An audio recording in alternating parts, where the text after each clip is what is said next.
अर्को के भनौँ सम्झाती बिर्सी यो राजदूत ल्याएर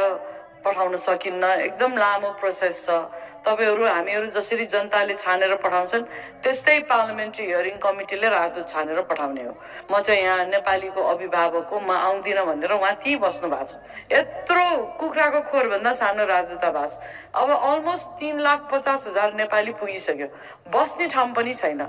लुगा लाछन् हातमा मोबाइल छ स्मार्टली हिँडिराछन् उनीहरुको मुख चाहिँ एकदम ब्राइट छ त्यस्तो चाहिँ अहिलेको अवस्था छ त्यो बेलामा डोको बोकेको